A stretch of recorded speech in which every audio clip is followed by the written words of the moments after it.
परमेश्वर के पवित्र नाम की महिमा हो जाए।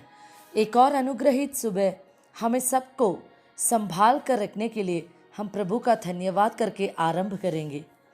आज के ध्यान के लिए भजन संहिता 91 पहला, दूसरा और तीसरा वचन पढ़ेंगे।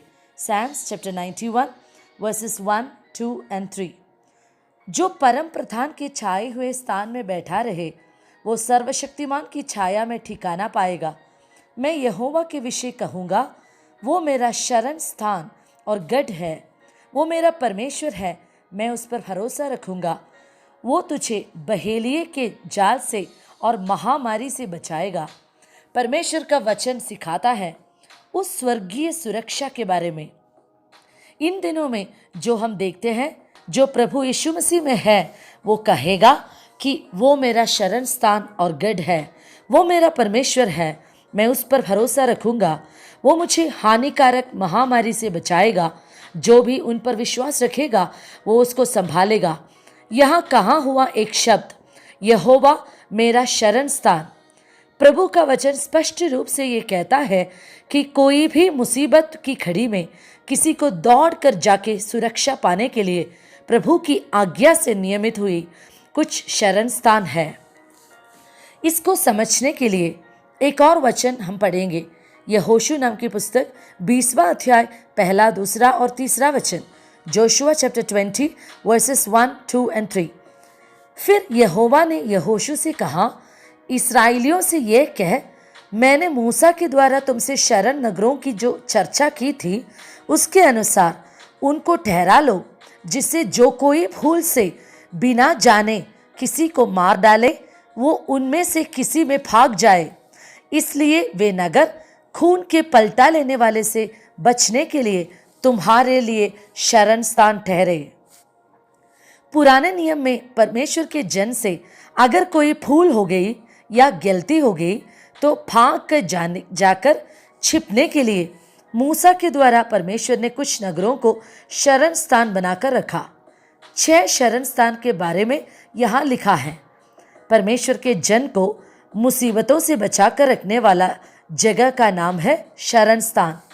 हम सब जानते हैं हमारा प्रभु यीशु मसीह इस पृथ्वी पर आया, हर एक पापी को अपने प्यार से क्रूस की मृत्यु के द्वारा अपनी ओर लाया।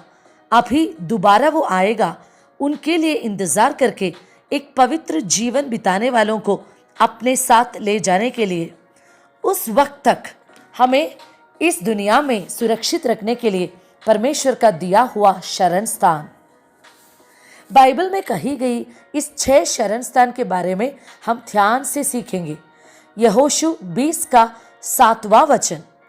पहला शरण स्थान का नाम है केदेश, अर्थात पवित्र। यीशु मसीह हमसे ये जरूर चाहते हैं कि जिस प्रकार वो पवित्र है उस प्रकार हम भी अपने सारे चाल चलन में पवित्र बने। पहली बार जब वो आए तब पाप में डूबे हुए सबको उन्होंने क्रूस में बहाए हुए अपने लहू के द्वारा पवित्र बनाया।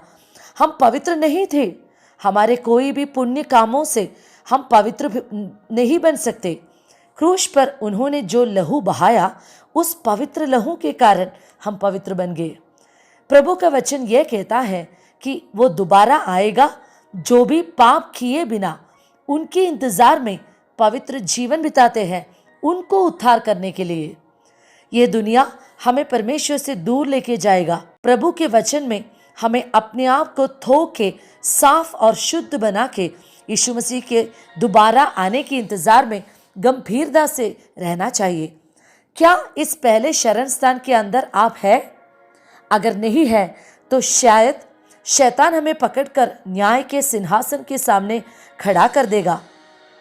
यीशु मसीह के दोबारा आने तक हमें उनके सामर्थी हाथों में छिपाए रहना है।